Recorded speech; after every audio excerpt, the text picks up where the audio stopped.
Ladies and gentlemen, welcome to the From the Back Tees podcast, a podcast from the Back Tees. I'm Jerry Lou, your co-host, and with me as always is our founder and leader, Zach Pencer. Zach, how in the hell are ya? I'm doing pretty good. We had a Canadian win this week, so all things are looking up. How about you? I'm all right. Don't nobody worry about me. I guess today we're going to talk about the RBC Heritage Zurich Classic coming up. New format that, well, not new format, but different than most. But we got a lot of fun stuff to talk about. But before we get to that, let's dance a little bit.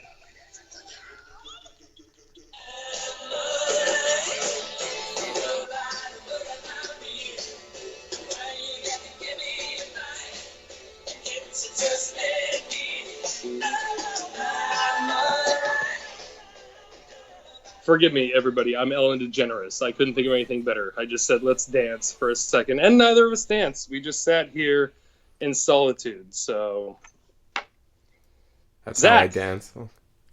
did you play some golf this week? I did not play some golf. I'm back home in Montreal, so although they should be opening pretty soon, the golf courses. Hopefully in the Oh, next couple of weeks.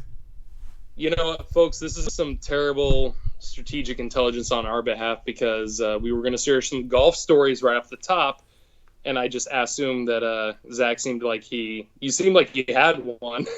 and, I I was wish. just like, clearly you played golf. Oh, I wish. Well, How so about you? what was we talking about? What was your golf story that we were referring to? My golf story? I don't have a golf story. I think you have a golf story.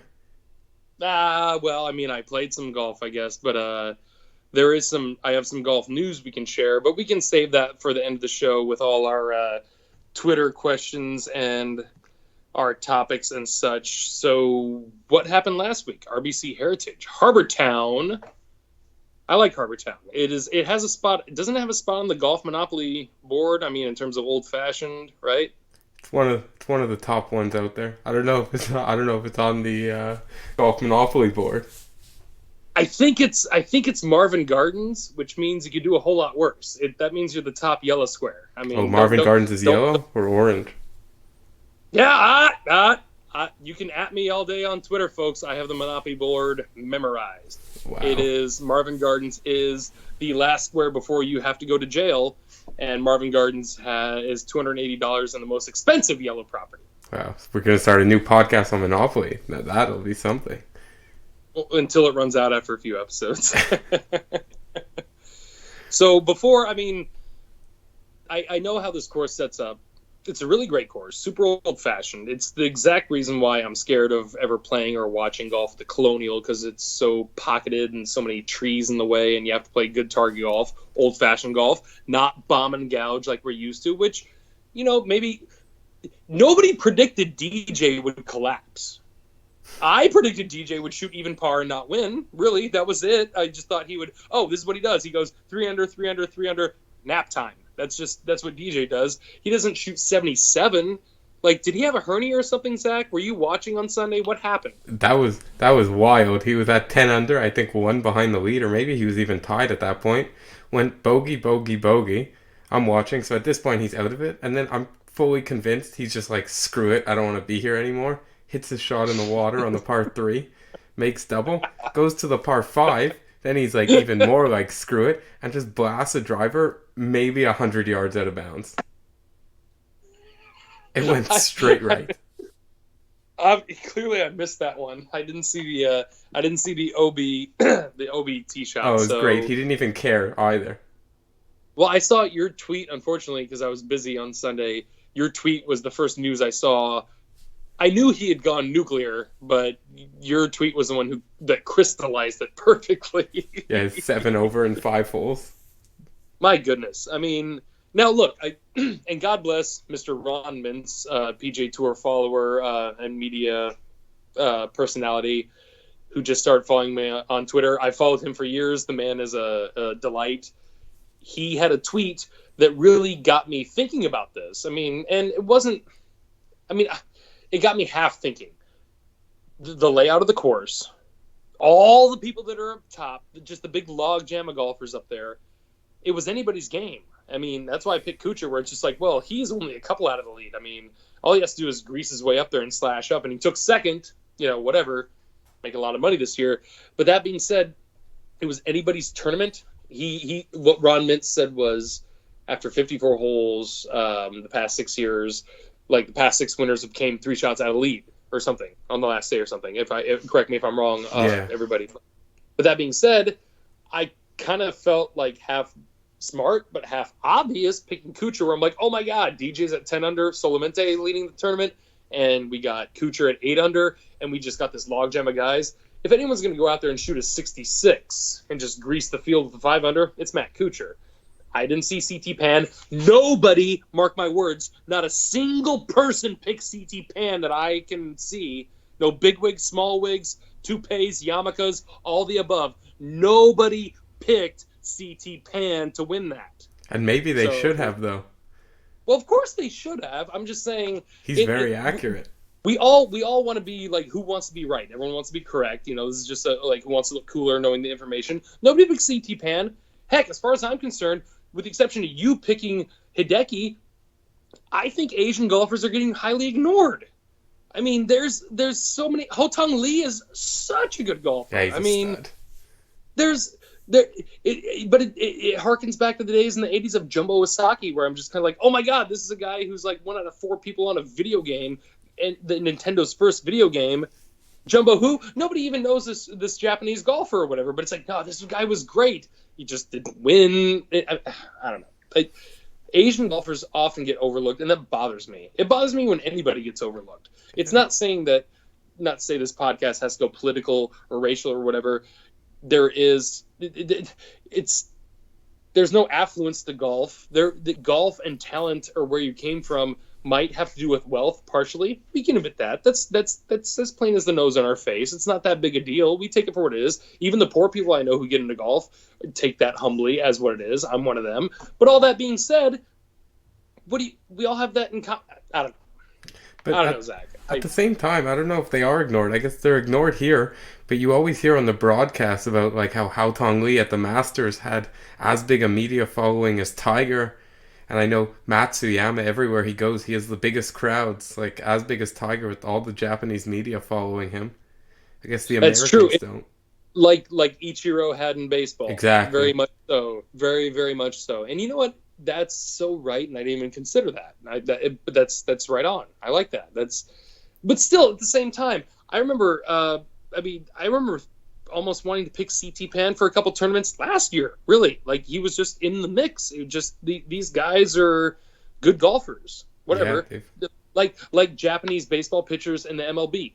Certain type of players, very methodical, slow, junk ballers, whatever. But guess what? It works. I'm not drawing an analogy comparison. I have no idea. I'm on a lot of Jack and Coke right now, so. Yeah, they've now gone back-to-back, too, at the Heritage. Satoshi Kodaira last year. That's right. Oh, God, that's right.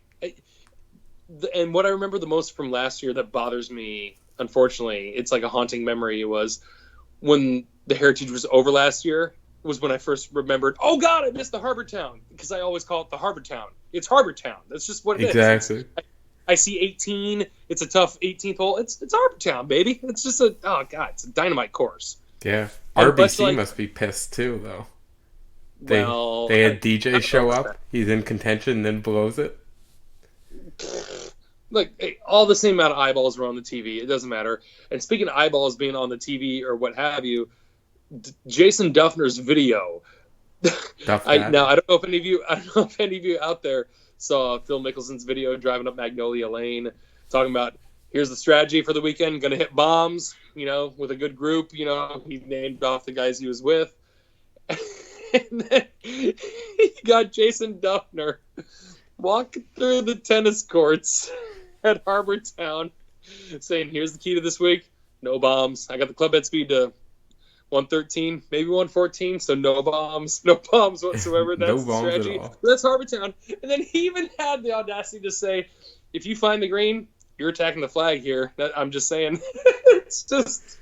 Oh, he's great. Which makes me want to slander the course a bit for saying, hey, yeah, he just said, if you find the green, you're making birdies. But then I go and look at the field. I'm like, where'd all the birdies go? Like, there's some, but nobody's slaying the course. Like, so that's when your Brant Snedekers come out, or you're like, your Ryan Moores or your shorter hitters or whatever, like the methodical grinders. Like Jim Furyk, does he not have 10 wins this tournament or something? I mean, he doesn't. But He should win every week here. This is his playground, technically, according to the dimensions. So, but Jason Duffner, quietly, and I've heard this on more than one occasion, one of the funniest, smartest, sharpest guys on tour. If anyone, I mean, I'd say follow him on Twitter. He doesn't do too much, but I mean, he even said, shout out to my sponsor this week. And he just showed his hat that he was wearing. He's not sponsored. And it was a Corona hat. It was a Corona Special visor. Oh, he's great. That visor. It was old-fashioned, white, tall, with the dark blue lettering. It was handsome. Oh, man. I love you, Jason Duffner. That man's so great. We need more Duff Daddy in our lives. But other than CT non-stick pan winning and the Duffner video and DJ not just collapsing. I mean, we can look at the leaderboard. There were a couple guys that shot 2 over or 1 over, which was a 72 or a 73. But DJ was the only Blue Angel who said, let's fly into the mountain. I don't understand. I'm not saying it's an easy course, but you can look at the scores. It wasn't incredibly low, but it was very trending in terms of just solid under par. Is there anything else to talk about Yeah, the well, I guess Heritage? one of the guys I was shocked who didn't do well was Poulter. He went into the 4th round right up there, and then or what about did Sabatini? It was the top 3. It was the top 4. They all just shat the bed. I don't know how to put it, man. Yeah, so, but I'm happy. I always like a first-time winner. That's typically I root for the guy to win for the first time. I mean, it means so much more to the guys the first-time win than anyone else. Good point. That is something that's nice. I don't want to say so long it's not majors because everyone has to win their first major at some point. But this was a good tournament in that it was a course we all love, we're all comfortable with. It was post-Masters. I'll admit, I wasn't like over Tiger saturated. I was a little over golf saturated. I mean, just in terms of what just happened last weekend is it's still. I mean, I'm still kind of recovering for it. Maybe the PGA Tour should have taken the 9/11 thing and just taken a week off or something. Just been like, you know what? Since Tiger won the Masters, nothing's happening next weekend. I would have been fine with that. Like my body still is recovering. Just delay every tournament a week. Well, just when Tiger won that one. So, if you have nothing else to talk about with the Heritage, let us talk about quite possibly the most fun new tournament on the PGA Tour, and it's not new; it's always the same tournament. Oh, before we get there, we got to bring up. You're trying to bring down my Canadians. We got to who? Brooke Henderson, big win this weekend. I apologize. That's right. Let's not move on. Let's still talk about my favorite LPGA Tour player, Brooke, becoming the what, Zach? So she won for the 8th time to tie the record for most wins by a Canadian golfer. I think it was Mike Weir, George Knudsen, or Knudsen. I don't know how to pronounce it. It's okay. He's only your countryman, so keep going. You're doing great. Yeah, and do you know how old Brooke Henderson is? Off the top of my head, this sounds bad as being my favorite LPGA Tour player. She's 24? 21. Wow, cool, considering I was about to say 28 at first. I'm like, no, reel it back. 21. She's played 100 events, has won 8 of them, and 39 top 10s. Who else has a track record like that? Do we have any, like, Annika numbers at all? I guess that girl... Arya Junta, whatever, with like 18 letters. Sorry to butcher it, but I feel like people could understand that I cannot pronounce that. Yeah, we know who you're talking about. Absolutely. Exactly. She probably wins every second week, but no, that's bad. That's badass. I like that. Absolutely. And one of the things I notice every time she wins, because she's a member of Ping, when they give her the putter in the Ping vault. I always enjoy that ceremony whenever they post it on Twitter. It's a lot of fun. I mean, she's got like 8 spots in there with 8 golden putters. And if for those who aren't familiar, and I could be wrong, and everybody who isn't hitting their dashboard or trying to at me at Twitter right now, when you're a Ping sponsored player and you're playing the putter of Ping, they make a gold one of whatever model you're using at the time and put it in a vault, and that's just their Ping vault of victories or whatever they call it. That's not a hashtag or a TM or a restricted. So Brooke's in there at least 8 times. I mean, she's got her own. She's got a big section. Yeah, who knows how many more she's gonna win. It's True exciting that. week off. So I apologize for brushing off the Canadians. That was not my MO. Story of our lives. What are we gonna do? I bet. You know what? That sounds pretty fair. I apologize. So this now weekend, we can advance. Zurich Classic of New Orleans. It is a. I started to look up all the side games and everything that's going on or whatever, but all I can tell you folks is last year they switched to a 2-person format as opposed to individual medal play, and now Zach, are you hip to anything special going on in terms of what's going on which round for the players on the PGA Tour? So I'm not sure about all the details. I know it's in my favorite city in the States, New Orleans. Go Saints.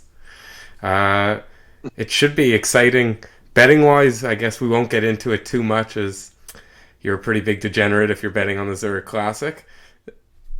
What the? Whoa. What? Degenerate? Whoa, let's at least pick a different word, or I can defend the degenerates here. Come on. Hey, I'm like the biggest degenerate out of the group for sure. Look, there's not numbers. Don't look. I know there's not numbers on the tournament, and we can't provide anything. But degenerate, unless we're talking about like the AC Beach Invitational for women's billiards. Excuse me, Williams. That's abbreviated. Hey, there's a big edge in women's that's when billiards. You're a degenerate. That's it. That's when you're a degenerate. This is the only tournament going on this week that we're paying attention to, and I'm sure Vegas will matriculate some odds at some point. But in the meantime, you have to be a degenerate to gamble on this. Honestly, this would be a lot of fun. Come on. Yeah, well, my take on the whole thing is that might be the most exciting way to watch it, because while it is a cool format and everyone wants new things, in reality, when you're actually watching it, how exciting is it going to be? I don't know. Like you said, I don't know how involved the players are, how badly they all want to win. Some are playing with their brothers, as we'll get to. Some are playing with their friends. Okay, so I get that. So it's going to be kind of a pro-am atmosphere. Exactly. I get that. But at the same time, it's different. It's like match play. Hell, it's like when the Invitational was Stableford up in Colorado. It was just like, hell yeah, it's a different scoring system where if you get a birdie, it's 2 points, eagle 5, double eagle 8. And there was a double eagle in that tournament where it's just like, holy crap, the points just start to...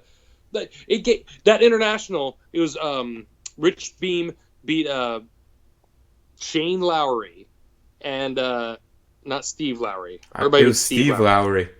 I was just watching that where he made the double eagle. This was... Okay, I know this is a terrible tangent, but if anyone wants to ask me or no, this was my favorite moment in watching golf ever. Zach, have I ever told you about this? The 2003 International? No, but I was just watching video. Somehow it came up somewhere, that video, the Steve Lowry match. I don't know what you saw, but I remember what I saw. I only saw it once live. It was just on TV. I'm pretty sure it was 2002. It was 2002. I was going into my senior year in high school in America. And Rich Beam was a week later about to beat Tiger Woods by 1 stroke for the PGA Championship. And Rich Beam was the greatest golfer for 2 weeks ever because Rich Laser Beam the week before went to Colorado to the International Tournament, which is a Stableford event, or was at the time. I forget the golf course. But playing at altitude, things a little bit different. And Steve Lowry. God damn it. Steve Lowry and Rich Beam both found themselves up at the top of the leaderboard in the 4th round, and it became one of those things where Rich was in the driver's seat the whole time, but Shane had the biggest roller coaster you would ever imagine as a pro golfer, in that it started with him hitting into like a greenside pond and taking his shoe off and hitting the ball out of the pond and over the flag and making a par somehow. And then on the very next hole, almost holing out for a hole-in-one. And then on the very next hole, holing out from 200 yards with a 6-iron. I remember distinctly, for a double eagle. And then I forget what happens on 17. And then 18, he comes up, and Rich Beam has been playing the whole time in the group in front of him, just battling back and forth, making birdies, eagles. These guys are just playing crazy golf back and forth, two no-namers. And Steve Lowry was on the 18th green, sitting on a situation that only exists in Stableford, where he had a putt. If he made it, he would win. If he missed it, he lost. He didn't tie, according to the Stableford points. Par was 0 points. Birdie was 2 points. He walked up to that green 1 point down. He had to make that putt to win. Missed it. He lost. That never, ever, ever exists in golf in any other time in vacuum, where it's a miss or make for the victory. It's usually for the have, or for some consolation, or to move on, or for the victory. But, and you guys can add me at Twitter all day for small Jerry Lou Looper one, for small like sports stories all over. That was the one time I've ever seen in golf where the victor was decided by a putt on 18 that was, if he made it, he won. If he missed it, he lost. Save for match play. I know everyone's screaming match play is not the way most things are sanctioned. We strive off of, in America, medal and stroke play, which I don't like. But, sorry, that was the 2002 International, my favorite golf tournament ever. That's a fair point. So now we could get into... Sorry, I don't mean to... I forgot match play. I don't mean to besmirch match play. So given the format, I did ask a great question on Twitter, and we got a lot of great responses from everybody.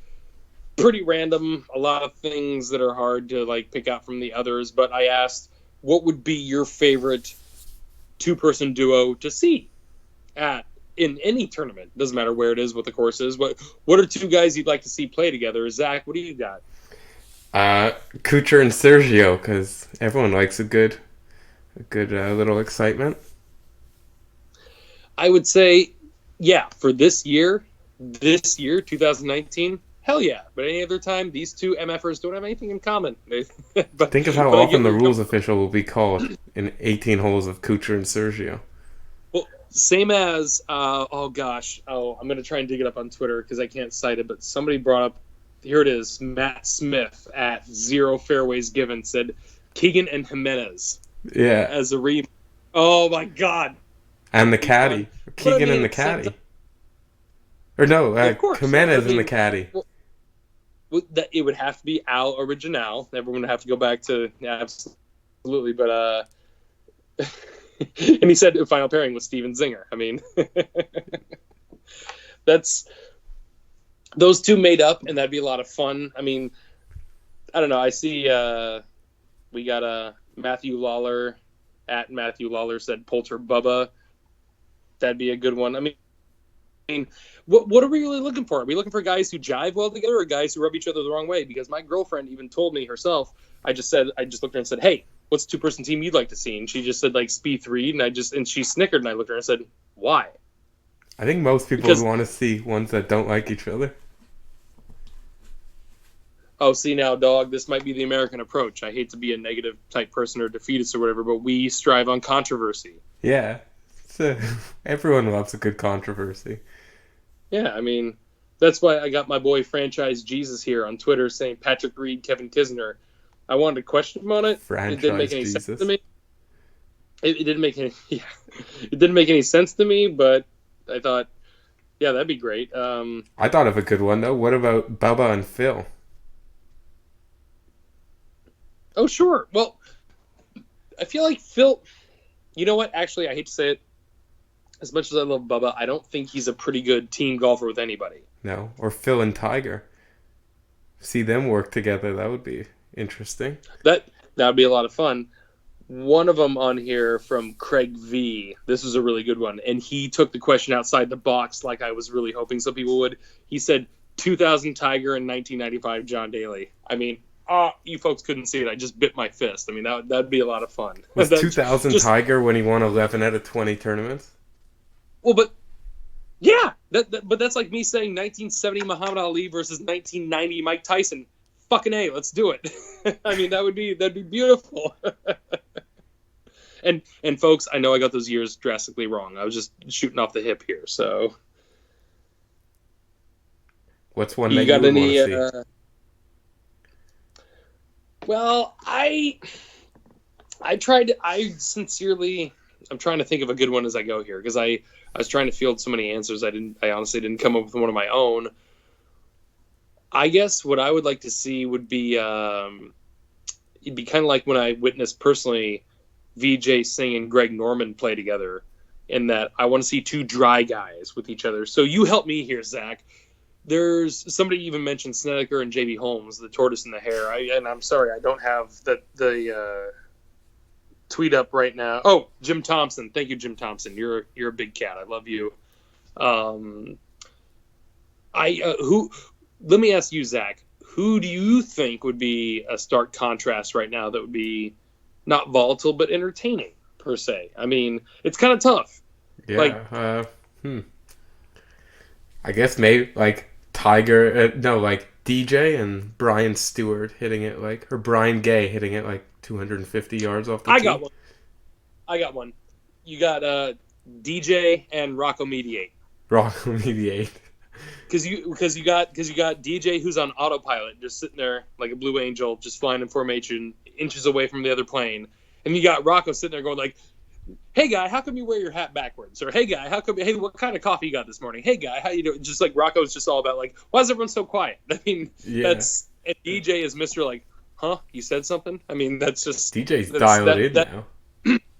So in terms of a teamship, I would love to see those guys play together because despite their personality differences, it wouldn't affect their game whatsoever. Because DJ is highly remarked on tour as being one of those guys who, if he carried his own bag or had a different caddy every week, he'd play the same just because he's steadfast. That's all.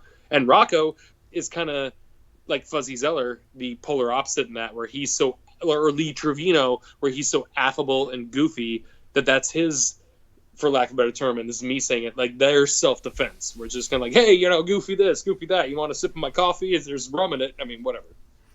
Yeah, but we could talk about some of the groups this week. I could lead it off with. Oh, that's right. That's right. Oh, I didn't write any down, and I'm not looking at technology right now. There's some good ones. I like Jason Day, Adam Scott. I remember that one. Yeah, the Little Aussies. on the nose. I could lead it off, I guess, with the Koepka brothers, Brooks and That's right. Chase making his PGA Tour debut. And I'm not sure how it works. If they win, does Chase Koepka get PGA Tour exemption? I would That's guess a good not. question. Well, that'll lead actually to another question we have coming up later in the show in terms of exemption. And I hate to say it, I'm sure he would get some type of, especially if him and his brother won. But I think there's Day and Scott. I think there's John. No, wait. There's Davis Love and Furyk. That should be an interesting one. oh, I didn't see that one. That's a good team. Hell Yeah. yeah, I love those two. I think it's Sergio and Tommy Fleetwood. Interesting. Was that a forced pairing? Because I mean, I hate to say it, I feel like that could be the winning team. I'm just that we're not looking at odds. Sort of I'm seems calling like it it. right now. When I saw those two names together, I'm like, why shouldn't those guys win? There's some odd pairings, like John Rahm and Ryan Palmer. I don't know how those two end up together. But Keegan's that's playing when with. But that's why when I going back to Sergio and Fleetwood, I'm just kind of like, well, why are those two guys together? But then part of me is kind of like flicking two sparks together. I'm thinking, wait, who cares if they're together? I think that could work. So Yeah, so I was wrong about not so much for Furyk. Rahm and Palmer. It's even better than I thought. Davis Love is actually playing with his son Drew Love, and Oh, okay. Furyk is playing with David Duval. Back in action. You're right. You're right, Zach. It is better. David Duval is Yeah. playing golf. Oh, the poor guy. I hope he has goggles on for the pollen. It's Yeah, we rough this got- time of year. The Canadian group of Connors and Hughes. That's right. I do like Sneaky. those guys. I Then do they like ditched McKenzie. Adam Hadwin, who stuck with Aaron Badley. They left him behind in the Canadian group. Going back to Connors, though, he's playing hot. He's playing hot right now. Yeah. You didn't hear it first. Playing good. He must be having the greatest Monday qualifier season in PGA Tour history. I think he has 4 He's Monday striking. qualifiers and like a He's win, having- a T4. Oh yeah, he's He's definitely Eye of the Tiger, and this month he is striping it for April. I'm seeing if we got any other interesting ones. We got Steven Yeager's back in business. I like that guy. KJ Choi, you see, he's back. Now hold on. That's why we like the snuggle blanket of Harbor Town, folks. You like Duffner said, no bombs. That's the greatest course for KJ Choi to come back on. Well, okay, look, don't get me wrong. KJ Choi is one of my top 10 favorite golfers all time, easily. Really? But yeah, absolutely. And the fact that he reared his head here for 1 second was cute, but it makes perfect sense, and that's it. Yeah, he hadn't played in a while. Yeah, exactly. Ooh, there's some sneaky good picks too. I like the South Africans of Schwartzel and Oosthuizen. Interesting. Oh, I didn't see that one. That's a really good one. Each other well. Fair, very fair. Yeah, but real quick, because I was just looking at some notes. Shout out to Nolan Smith for being a great addition to last week's podcast. That was a lot of fun talking Masters and Tiger, and I'm dying to get anybody in on the podcast. Thanks for Skype. Thanks for this microphone that Zach sent me. I mean, we're doing the best we can. We're making it there. Exactamente. So, anywho, what other teams you want to discuss on the Zurich Classic before we chat about other stuff, if we have other stuff to chat about? I guess there's not as many big name guys as I thought. The last big one, I guess, is Patrick Reed and Patrick Cantlay. They're paired together? Yeah. That's pretty good. Well, that's Cantlay he's pretty hot right now. Oh man. I mean, gosh. This is something we could discuss. He's like to be fair in terms of ball striking and scoring, who's hotter right now? Yeah, that's what I was going to say. Patrick is a meteor. I think he's the hottest player on tour. No one talks about him. Well, now hold on. I haven't listened to any of their golf podcasts, so I don't know if anyone else is singing his praises or anything like that. I mean, I know one of the no laying up guys last year said he'd be Rookie of the Year, or he was declaring that for this year. I don't think so, but Patrick Cantlay is en fuego ahora. So yeah, that he knows how to play. I think he's had maybe 10 top 10s this year.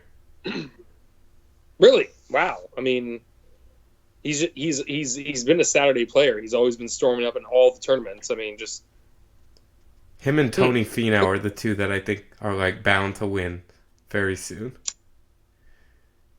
So, how about you and I put a board bet up? What bound to win soon? What, a tournament or a major? Ooh, both.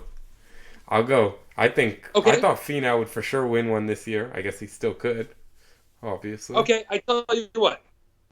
Let's you and I do a little wager right now. We'll call it whatever down the road, but we'll call it a board bet, and everyone at home can keep track of it with us. But I say Patrick Cantlay wins, as you just said, not just a major, but a tour event. Patrick Cantlay wins before Tony Finau. Ooh, yeah, I got to take Finau on that one. Are you kidding me? Oh, I'll take this all day. I'll take the long-term Finau. He's just been too good. That's fine. You know what? We digitally shook on it, put it on the board. Trouble is, Finau does not play in regular tournaments. If Finau's going to win, it's going to be a major. He doesn't that's true. Show up, except it's like he's like Koepka light. I mean, it is crazy. He shows up at the majors. That's all he has to do. I've made fun of his Twitter account. It's ran by a bunch of people, and part of me is like, yeah, like Tiger Woods is. But it's Tony Finau, not Tiger Woods. Yet Tony Finau's background is exactly like. I mean, it's not a bad thing. It's definitely not a bad thing. And I don't besmirch the guy. I sincerely don't have a single bad thing to say about Tony Finau. That man is an American Spartan golfer warrior, and he will guide us to many Ryder Cup points in the future. God bless him. But in terms of right now, what we're talking about, Cantlay is going to take a PGA Tour weekly checkbook Swiffer out and wipe it all up and down his asshole. Cantlay is going to win twice before this year's over. Mark my words. Not just once, twice. Finau's got majors and PGA Tour events total. He's going to win twice. Finau might win the next major. Then it'll be too late. And Then he has one. Then he has one. I'm saying Cantlay wins twice. Okay, let's bump it up. Let's shift our original bet from who's going to win next to you say Finau's going to win 1. I say Cantlay's going to win 2 first. Any type of event. What do you say? Let's make this a little more stringent, huh? Ooh. I think that makes it even easier. I think Cantlay might be more likely to win 1, but two's a lock for Finau. 2 months though. Oh no. I see where you're coming from, and I appreciate it. But I feel like I could by June I could be laughing with a cigar. I mean, come on. Or Finau's been off his game a little bit recently. I give you that. But what game? We haven't seen him play golf except for the majors. What are you talking about? Also, pretty fair point. He'll be there. That's why I'm loving this bet, because Cantlay tees it up every single week, and Finau tees it up 4 times a year as far as I count. And that's what I have going to my favor here. Cantlay's like Kuchar. They seem to just be at every single event in the top 10. Kuchar's about to replace DJ as my man to make a ton of money, and I should somehow get on those coattails. I mean, if we think about it. He's leading the FedEx Cup by more than a victory. Kuchar is having a tremendous year. I saw some people say on Twitter they don't want to support Kuchar because of what's been going on. And I'm not saying their name, and I'm not necessarily promoting all those people who like supported that or whatever. Regardless of whatever happened to Kuchar this year, in a golf sense, Kuchar is having the best year out of everybody. I said it back when at the Sony Open, he's swinging 10 miles an hour faster. Something's different with his swing. I'm on record as saying it. This is Kuchar's year. The trouble is he just has some bullshit controversy like tagged to him like a remora. That's all. It's not his fault. Well, it's kind of his fault, but Yeah, it's like him and Phil they both took on the strategy of just swing as hard as you could, get that club head speed up. Sort of like baseball, how they're all changing their strategy to just hit home runs and strikeouts. Now in golf, it just hit it really far. Yeah, but Phil is one of those batters who can, if he needs to or thinks he can put the baseball all over the field. Whereas Matt Kuchar is like former Twins catcher Mike Redmond, who just could only hit opposite field singles. That was it. That's just that. Matt Kuchar is. That's why I'm happy he swings the club faster now, and he's doing really good. Is because he has the most one-dimensional game for a top-tier player ever. He hits that wipey cut. He just has that one plane swing, which is fine. It's just that's why I wanted him to win the British Open in 2015 because he was right there, and I don't know if his tired ass will ever have a shot again. And I wanted him to win that because his game, I don't think, can hold up. He's in his 40s too. And then this year came around, and his swing is literally 10 miles an hour faster, from what I can see. I didn't look at the numbers, so it's a different Matt Kuchar. He's competing with everybody now. I don't care if his game's one-dimensional. He's figured something out. That he's getting the ball down the fairway 20 yards farther. But I feel like golf... Well, I think it's more so based off your approach. It doesn't matter, even though it doesn't matter how long you are off the tee, that varies into how long your approach is. If you're 150 out and you're one of those players who can hit a pitching wedge or an 8-iron, okay, so that's your club for 150, whether it's 8-iron or pitching wedge. Trouble is, those two golfers I just described with those two clubs have 2 different ball flights. And the trouble is, that golfer with the pitching wedge, when they hit it up high, has a much better shot at hitting something accurate or better as opposed to the 8-iron who's coming in lower a little bit with lack of control. That's why I love Bernard Longer playing like he does. Because that guy is a wuss off the tee, which means he's hitting a lot of long irons and greens, but his long irons don't release. That homeboy stops him on a dime. Oh. He's the most dominant Champions Tour player of all time. And a hell of a Ryder Cupper to boot. I don't have his Ryder Cup record up front, but I remember, too, when the Ryder Cup was pushed off because of September 11th, him and Colin Montgomery were paired up together in the first 2 days, and they never lost. It's like those two guys walked around the whole course with a 4-iron and a putter each, and they just lasered our asses. I think they went 4-0-1 apiece. They just destroyed us. They were just, like every single time it was 200 yards, 1 foot away. Like they Mollywood. Or is it too soon for Mollywood jokes? No, it's not too soon. A lot of our fans can probably help us out on this, but I don't remember distinctly a lot of the Mollywood shots. I distinctly remember the Colin Montgomery and Bernard Longer shots from 2002.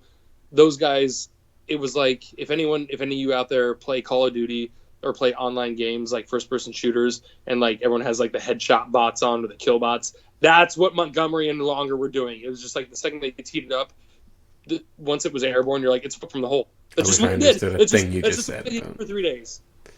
What's that? I wish I understood a thing you just said about killbots, machine guns. Killbots, sorry, in layman's, for you, Zach, I apologize. Killbots are something artificial in a video game. And all my nerd friends right now are pissed that I'm describing it this way, but it's essentially something summoned by the computer that the second it sees you or whatever, it just kills you right away with a perfect shot. Oh, really? This will give you a good laugh. The only video game I play is NHL. Spoiler alert, if you're playing Red Dead Redemption 2, which I'm not, but somebody told me this, if you're at a certain part in the game and you try to go to a certain part, like you try to go to Blackwater or something, and when you cross a certain line, 100 people show up and all of them are just like A+ accurate and kill your ass right away. That's what a killbot is. That's what, like, just like you cross a certain line where the computer's just like, you're not living right now. We're like, just everything just hones in on you. That's what Montgomery and Longer were in 2002. They killed us. They destroyed us. They hit 4-iron after 4-iron, par 3, par 4, par 4, layup, whatever, to inches from the cup every time. And those bastards. And they were like 40 years old apiece at the time, written off. Like, not even like Longer champion status, because like Montgomery's not doing anything right now, obviously. But these two guys showed up unassumingly. Oh my God! And they just whooped our asses handily. I'm kind of impressed. That's why I'm not upset we lost, because how beautifully those guys paintbrushed us. It was so bad. Anywho, I'm sorry. That was I went down a rabbit hole there. Yeah. Moral of the story: all I play is NHL. Like the good Canadian boy that I am. Correct. He is. Ladies and gentlemen, if there is not a greater sport to play on the planet, we want to talk about physicality, balance, speed, concentration, hand-eye coordination, strength, all of the above, it's hockey. Yes. It's just preach it. It's really tough in hot climates to build those facilities and maintain them. And when kids grow, it's hard to keep outfitting them with equipment. I'm sure that's a pain in the ass. And then if you go south of America's border, all you have to do is wrap up a bunch of electrical tape around a newspaper, and you have a football. And that's how soccer has taken over the planet. I'm not besmirching soccer. That's just how it goes. So, anyways, anything else you want to discuss about the Zurich Classic before we move on to questions and topics? No, I guess we could move on. I guess I'll plug it here right now that we'll be doing a show. Plug away.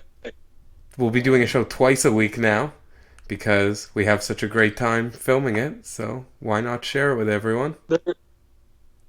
We finally have. Zach got me a microphone. I don't know if you guys can tell, and if you can't, God bless you, because I've listened to some episodes, and Skype is tough.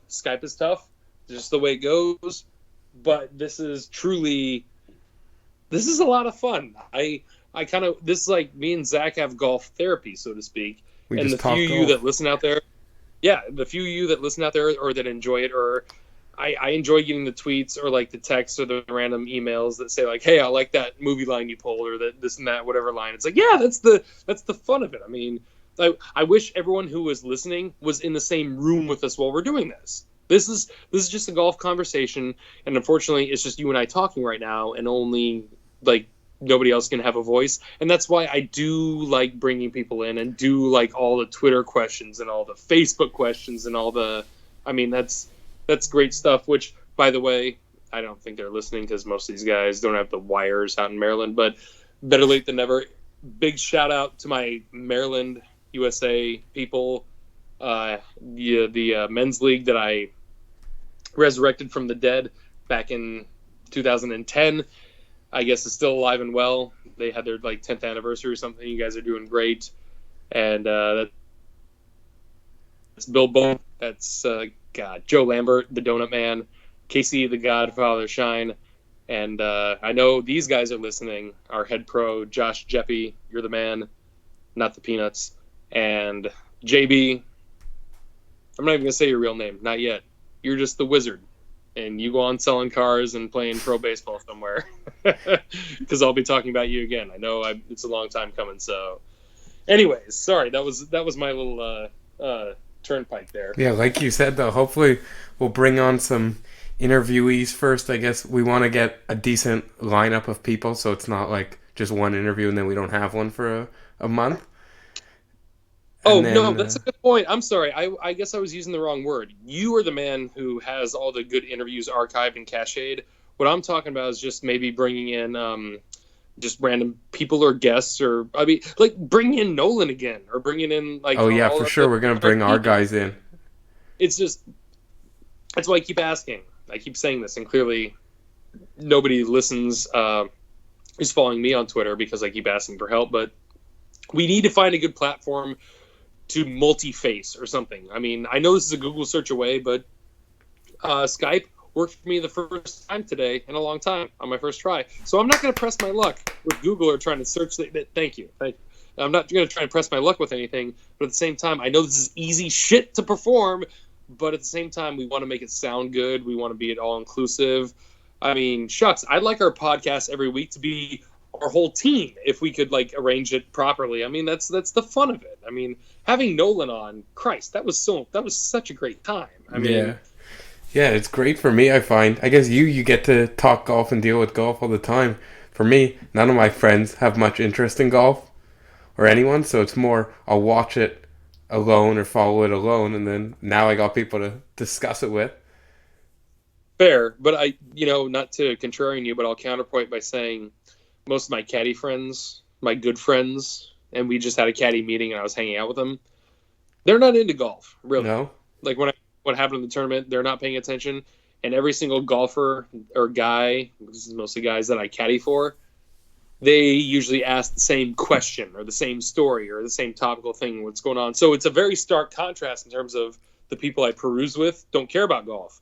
The people I have to work for ask the same. It's like Office Space where it's like, we need to talk about your TPS reports. It's like, yes, my other 8 managers asked about it already, and I already put it in or whatever. It's like, great. We still need to submit it. Just like, it's just kind of like repetitive, whatever. Just like, oh yeah, Tiger. Did you see Tiger 1? I don't know. I just got an FM radio the other day, so I don't know if I'm completely plugged in. I mean, sorry. fair point. I kind of put a pin in that and stopped. I apologize.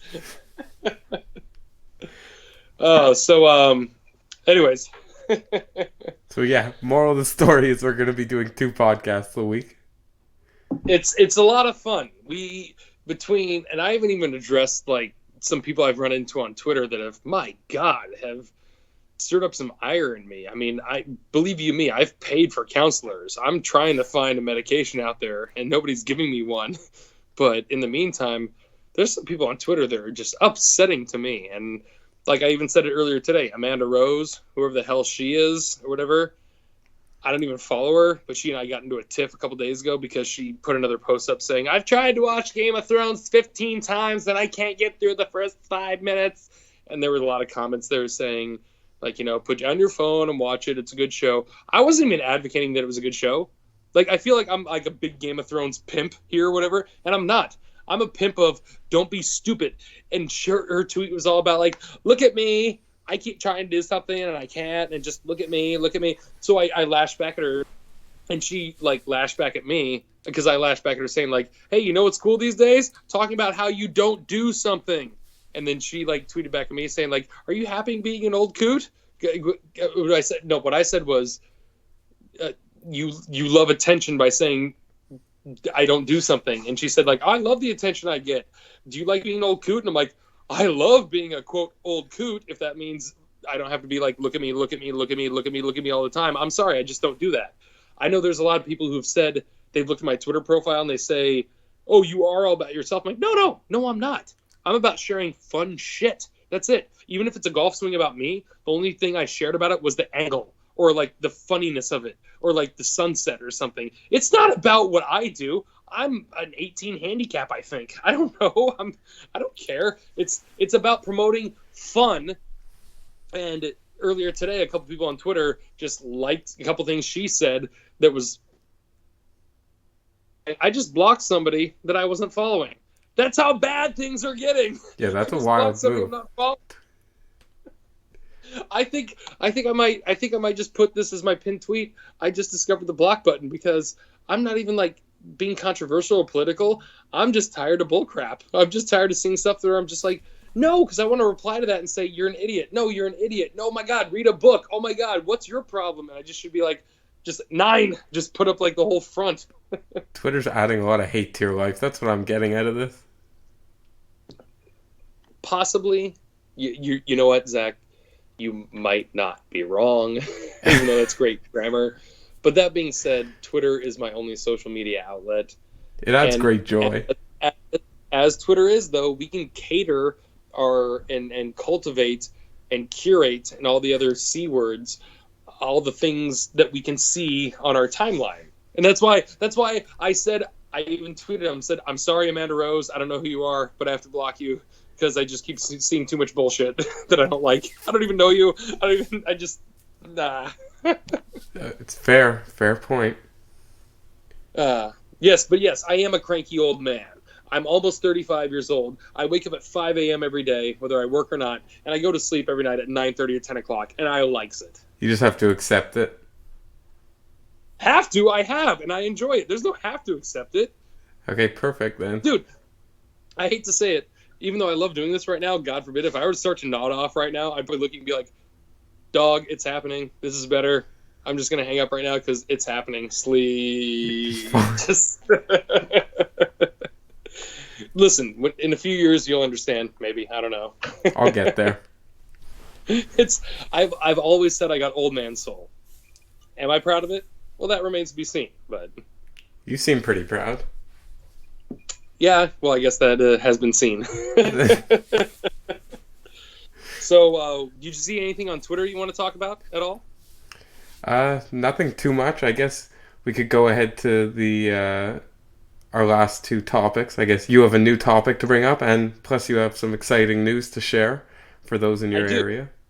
So before Zach brings us our Canadian fun fact of the week, I jokingly and semi-seriously texted my mom today saying, hey, subplot here, my mother is a great sports fan but has never followed golf at all. And she's living vicariously through me, especially on Twitter and our website. And I think she was our first person to purchase merchandise. So God bless you, Mom. But and I'm about to. Oh, and by the way, folks, we have some merch in the works that, as I told Zach, I don't care if everything fails. We have something in the works that's probably going to carry at least 3 of us for life. It is that cool of a t-shirt design. We'll be living in mansions. Well, I said I wanted 10, and I thought I was exaggerating, and then you shared it with Nolan, and he wants 1,000, and I want 1,000 too. He's not wrong. It is quite possibly, and you had to remind me of this. That's why how like hidden gem the idea was. But anyways, we have a great T-shirt idea coming out, but this all stemmed from my mother bought a hat, shirt, whatever. But I told her, I said, hey Ma, how about, because she asked me a lot of, I'm not gonna say dumb, but very earnest questions about golf every week because she watches golf on TV now and she wonders what's up. And I told her, I said, hey, Zach has the Canadian fun fact of the week, so I'd like a fun counterpoint of what's going on with golf and from your perspective. And so I said, how about you give me a great golf question a week? And my mother's golf question of the week is, and you can follow her at, well, you know what? No. It's not like she's going to get hate. She's going to get promoted by this. My mother's Twitter handle is at Hoyden, and it's spelled exactly like that. Hoyden. At Hoyden. It's very clever. It is. I'm not saying that sarcastically. Look it up, folks. It's very clever for what she is. That is our question being, how do you qualify? She said, let me actually, I don't want to misquote the text here. How does a golfer qualify to play in the PGA or LPGA tourney? Zach, take it away. So that's actually a great question. As far as you know, go ahead. So yeah, that's a great question. Sort of like you said, you thought like 75% of people listening would know, and I guess it's much lower than that. There's a ton of ways to qualify. I guess the hardest way or easiest, depending on which way you think of it, is Monday qualifying, where you have to beat out like 100 people, come dead first, and then you get into a tournament where only that top half make money. So that's a pretty bold bet on your life. And then there's through sponsor exemptions, for example. I guess it's sort of an example for the RBC Heritage. I know DJ got in because he's part of RBC. Obviously, he would get in no matter what, but they Now, might sponsor other real guys. quick, to put a pin in that though, I meant to ask you because DJ's my boy, and I was surprised to see him teed up in this event because the course doesn't suit him. It's because it's And yet, RBC. and yet, like you said, for three rounds, he was just playing good, and then all of a sudden he's like, I'm the fuck out of Yeah. here. Yeah, he was in it because of RBC. So you could get sponsor exemptions. You could get special exemptions, which would be, you mentioned Lucas Beauregard got one this year, and then I know last year they gave one Yeah, to Neiman, Joachim Neiman, and to Kira Degaffy Barnrat, who are both having yeah, good seasons. I like that. Uh, That's good. the top 25 on the web.com tour at the end of the season get exemption into a certain amount of tournaments, and it differs based on how high they are in the rankings. And Nice. then the top 5 on the Latin America PGA Tour get some. I think the top 5 on the Mackenzie Tour get into some events, especially like the RBC Canadian Open, of course. And then, yeah, it's very difficult. Moral of the story. And you already discussed the Monday morning qualifiers. Sorry, I Yeah, stepped away for a second. that's probably the hardest one to get in. I don't know about you. Right. Yeah. Oh no, that's for sure. I mean, that's that was probably the primary one I was going to bring up because there's so many, obviously. But really, between it's so funny because there's nothing sexy about golf. Like you can't make a movie or TV show about it. But between Q School to get your PGA Tour card and being a Monday morning qualifying warrior every week, that is way harder than playing in the M minus league in the NBA and playing like lower single A baseball. Like golf is such a tipping point of there's like 500 guys in the world who make a comfortable living, Oh, I and by think way comfortable I mean less. yeah. Well, I mean, by comfortable I mean their bills are paid, and they like. Then again, okay, picture it like this: there's Charles Howell III. This guy doesn't need to work as hard as he does, but he does. That's just his work ethic. There's nothing wrong with that. I mean, it's just the way he is or whatever.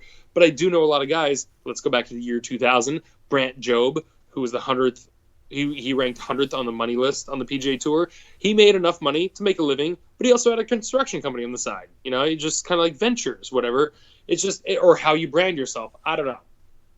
I don't know. It just, Yeah, that's why I guess Corey Connors Monday qualifying to a win. It's like remarkable how much he had to go through. I know he made a especially, he made a 40-foot putt on 18 just to get into a playoff in the Monday qualifier, then beat out 6 guys in that playoff, and then finished first. the guy's a grinder. And Zach, remind the folks where he's from. Uh, Canada. Oh Shout out God, I Canada. thought you were gonna say Fort Lauderdale. Okay. That'd have been great. Tampa, he's from. So before I not to usurp the podcast for any news because we're gonna run a little long, but as we decided, or not, we decided, we kind of thought to ourselves, we're trying to keep a tight time limit to things, but really, if we want to enjoy ourselves, and if you guys don't enjoy us, obviously you've stopped this long ago or you've unsubscribed or whatever. But if you guys want to vamp with us or enjoy things with us, the whole point is for us to keep going or whatever.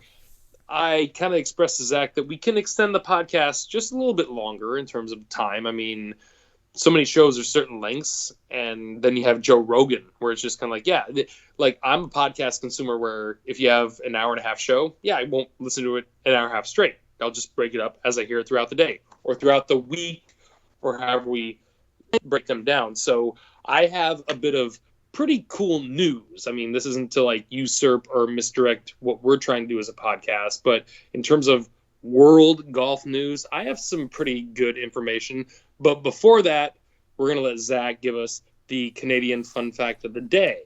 Take it So away. our Canadian A. fun fact of the day is Canada's national sport, contrary to popular belief, is not hockey. It's. Oh wait, wait, wait, wait, wait, wait, Do you want to wait, wait, wait, guess? wait, wait, wait. I okay. I didn't come up with a thought, but let's talk about it for a second. So it's not hockey, obviously. I'm gonna just throw one kind of off the wall, but in the corner because I think I have an idea. Cricket. Nobody plays cricket in Canada. Like, except for the Indian people who move here, nobody Yeah, plays cricket. yeah. Okay, well, you could have just said no. I mean, I thought there was some No, British influence, that but okay, okay, okay, okay. What is it? no, that Fencing? was like if Is it billiards. French? What is it? Dude, now our national sport is lacrosse. Okay, that's. Oh, I feel dumb for not thinking about I that. thought you were gonna guess it, but then you went with cricket. Well, I tried to go off the board. I tried to go purely international, and you know what? It's nice to know that because in America, lacrosse is severely regional. It is not nationwide, and I think that's kind of a bad disparaging. It's kind of, but it's at the same time, it's kind of like, oh, I go to a college that's on the ocean, so I'm part of the crew team. We row. I go to the University of Colorado. Where do you row? We don't have a rowing team. It's just kind of how it goes depending on where you're from. Lacrosse, big on the East Coast, especially in the Northeast of America, and rightfully so. I've watched a lot of collegiate lacrosse games. Lacrosse is the shit. It is amazing. It's an old Native American game. It's beautiful, or whatever you call Native Americans in Canada. What do you call Native Americans in Canada, by the way? Native Indians, Native Americans, still Native Americans, I'd say more. You guys are essentially just like Well, the you American guys. isn't for United States; it's for North American. Of course, no, and we are the big fat bully who's just eating everybody's lunch right now. That's it. But or we were at the time. But the fact that that was to me a total Canada move where I feel like you guys just kind of lean back and put your hand up, but put a finger behind it and say like, "Uh oh, not me, but that guy." Yeah. But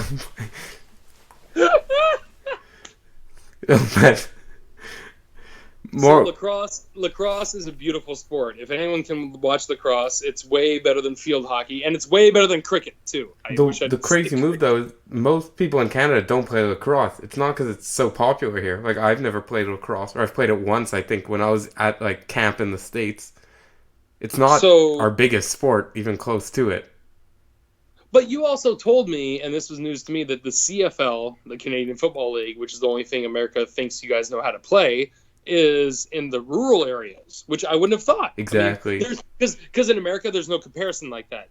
In the rural areas in America, you have less sports coverage or connection, whereas like in the cities, you have 1,000,000% more, or at least kind of. Because growing up here on the Southern Oregon coast, I live in terms of National Football League standards. I live 500 miles south of the Seattle Seahawks and 500 miles north of the San Francisco 49ers. And when I was growing up, that just like nobody owned their stuff. Nobody cared. We had the Portland Trailblazers, and that was if you were into basketball, and they were still 5 hours away from us. That's just I know it's way different in Canada, but you guys have a lot more going on.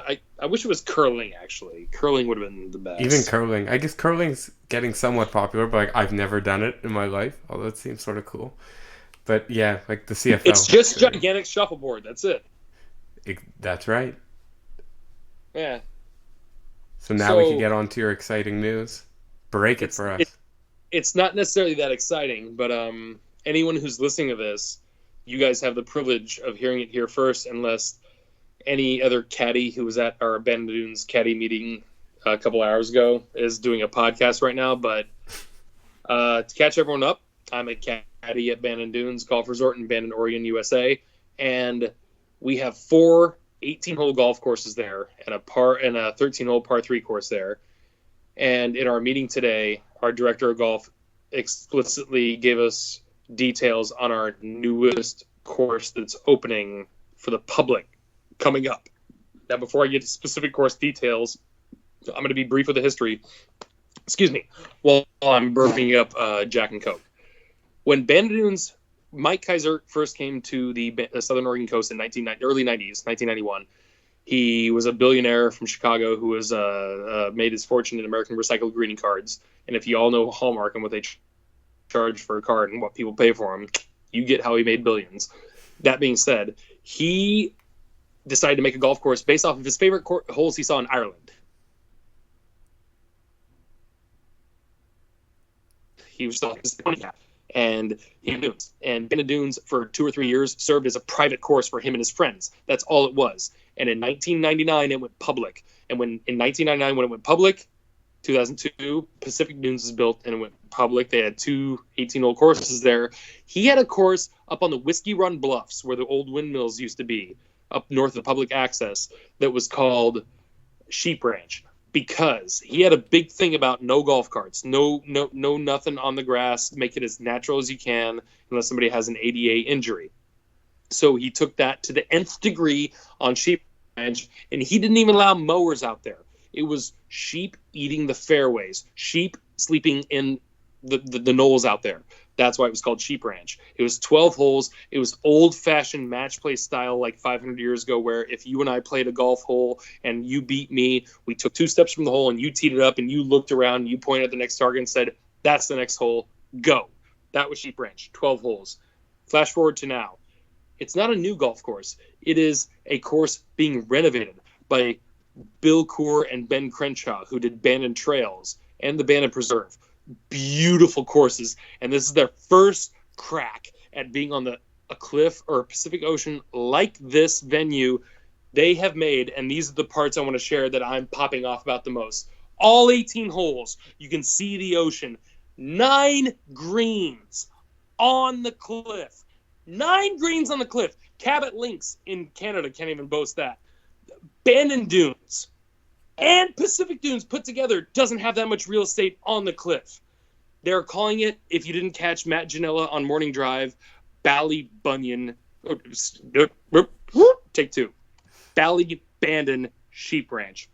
It's a mouthful. That's bullcrap. It should just be called Sheep Ranch. But once we heard they might call it something else, we were scared. We're glad it's called BBSR or whatever we're going to call it or whatever. But no bunkers on the course. 0. Caddies will be able to play later this year.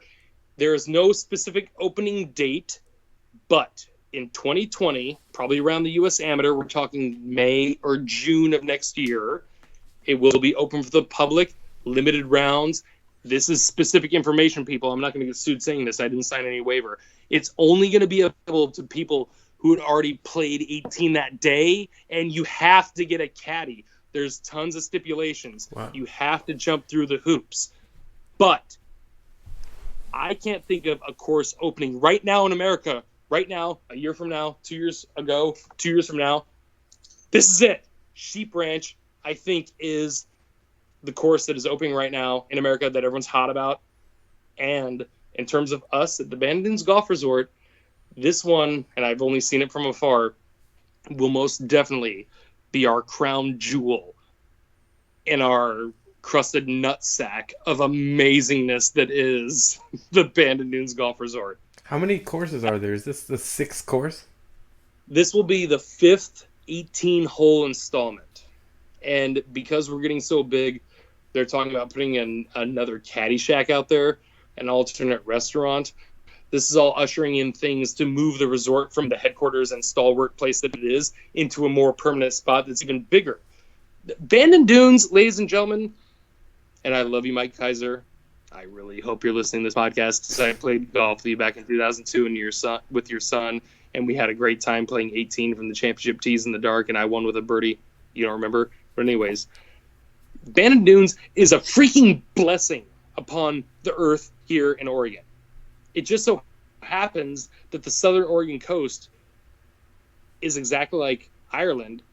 Half of it's because Lord Bennett from 1870 in Bandon, Ireland, sailed over to a place in Oregon. It was in Oregon at the time. Actually, it was.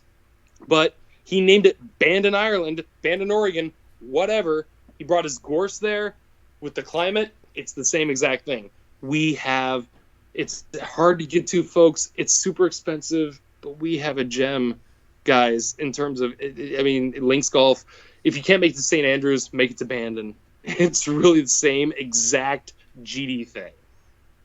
Anywho, that was the news about the Sheep Ranch. I don't know if I can tell you anymore. I learned a few things at the meeting, but I knew leaving that meeting that was fresh information, and I mean, some of it's old information, but 9 greens on the ocean cliffs. Like, Bandon Dunes has 2 approaches to the ocean and then 3 holes along the ocean. And Pacific Dunes has 2 approaches to the ocean and 3 holes along the ocean also. Bandon Sheep Ranch has, I don't even know how many approaches, 9 greens. That's half your greens on a golf course on the cliffs of the ocean. And they even admitted they borrowed from Cabot Links. They borrowed from Bandon. They borrowed from Ireland. They borrowed from everywhere. I don't mean to get ahead of ourselves, because I remember when Pacific Dunes opened, I looked at Bandon Dunes going, oh, what a shitty course. We got Pacific Dunes now. Then I left, and they got 2 more. Now they're getting another one. Now they're getting another one.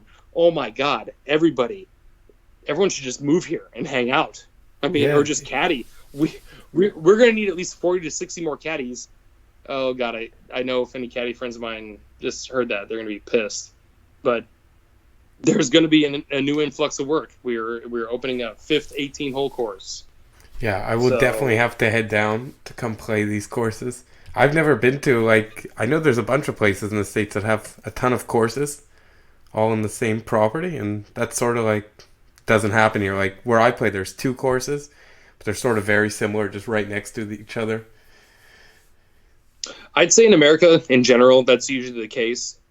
That's why I said, where I happen to live, I'm I feel like literally one of the 100 people who live on the moon, where it's just I'm so out of reach, yet it's so distinct and cool and individual. I mean, everyone knows about Bandon Dunes, everyone wants to come here, but in the end, there's still the same 40,000 stupid people in this county who, when the course was here 20 years ago, or the resort started 20 years ago, things really haven't changed much. My uncle, I love him, he's the smartest guy I know, but he even said once, he said, oh, Bandon Dunes is the number 1 employer in the county. I'm like, yeah, minimum wage jobs. So you have to really quantify your argument if you're trying to put it a certain way.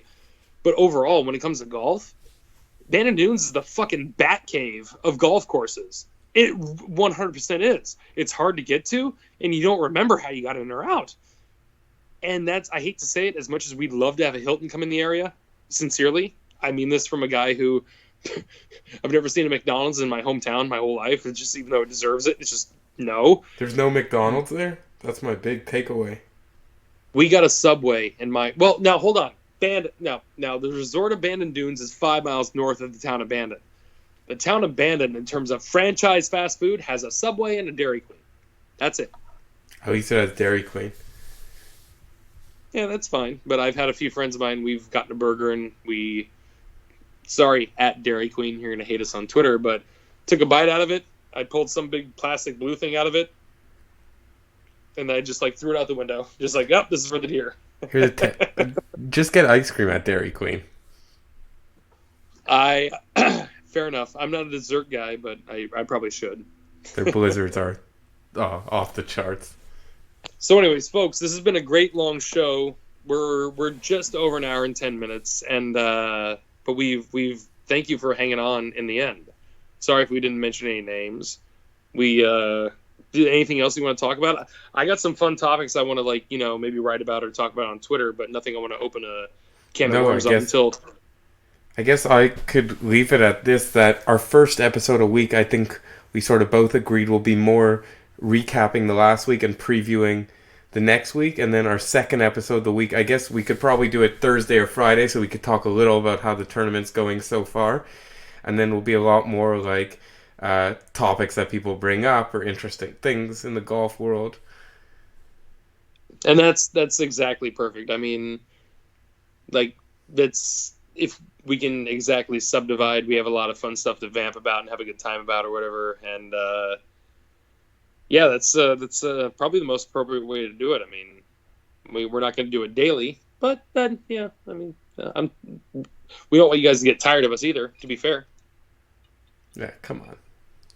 No, learn to love it, as Mother says. Are you wearing what shirt are you wearing? What are you wearing? This is a LA Angel shirt from my time going to see Vlad Guerrero out there. Shout out Montreal Expos. Well, you know what happened at that game? 2 home runs for Vlad. My girlfriend, her favorite team is the Angels. behind the Braves. So I kept seeing the top of the halo. I'm just like, is that a stupid, like, is that like a weird promo Toronto shirt? Is that like a weird top of your? It's cute. Yeah. Go Halos. Well, no, go Dodgers. We're in the middle of like winning 5 games, losing 5 games, winning 5 games, losing 5 games. You know how it goes. Yeah, no, I definitely need to head down there to play some golf and drive 5 hours to watch baseball. Well, no, that's the trouble around here. I mean, and that's exactly what the Bandon Dunes Resort kind of preaches, or they don't preach. It's just kind of the way it goes. It's golf, eat, sleep, repeat. That's it. I remember golfers asking me on a Saturday, they're like, "Hey, where can you go watch the UFC fight?" And I kind of looked at the other caddy, going, "Hey, where can they go watch the UFC fight? I don't know where they can watch it in town. I sincerely don't know who has the UFC fight. Are there bars in town? I don't know what to do. I mean." So we told him, go to the casino, because there's a half-shitty casino in Coos Bay. But fair point. I guess we could leave it at that. So thanks, guys, for listening. Subscribe if you aren't. 5-star, help us Zach, out. Where can we find us? You give us some plugs. Go. Oh, so the podcast, we're doing it through the Michigan Sports and Entertainment Network, and you could find us on iTunes, Spotify, Google Play, Radio Public, basically anywhere there's a podcast, you could find us. And as a matter of fact, if you're on some very specific app that we don't know about, you could let us know and we'll get it up there. Oh, yes, please do. We want every crack and crevice filled here. I don't care if we only have 200 fans and 2 are missing out. We want to make it 202. Really. I mean, we could get it up anywhere. As much as people want to, like people who want to make a website or an industry or a podcast or whatever, they want to cultivate an audience. We want to cultivate a community here, or at least that's what I want to do. No, for sure.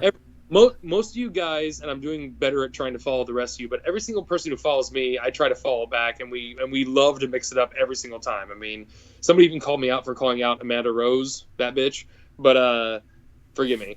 But yeah, that was fair language, I feel. But at the same time, I played it off like, yeah, that's funny. Like, I'm getting on her case, and he's just like, what are you doing? I'm like, sorry, yeah, I'm getting on her case, yeah. Yeah, if you don't have haters, no one's paying attention. Come on. All right, so hopefully you folks will be able to tune into us. You can find me only on Twitter, at JerryLouLooper1, and that's the number 1. And then the rest of it you can find on our site. And hopefully you'll be hearing us in a couple days when we... Wait, are we going to do another podcast this week? I mean... Yeah, this one will be up... New Orleans, we can just like talk other golf stuff. I mean... Exactly. We're recording this Monday night for those listening, and it'll be up Tuesday afternoon. And then we're going to record one... We could record Thursday or Friday night and get it up Friday or Saturday afternoon. And we'll try and keep a constant schedule. Or at least an inconstant schedule. Or that. Well, so long as we enjoy it, and you guys don't chip into us enjoying it, and maybe you enjoy it a little bit, I think we'll all have a good time. So, unless Zach, you got anything else to say, let's take it away. No, that's all. Oh, sorry, it's kind of loud.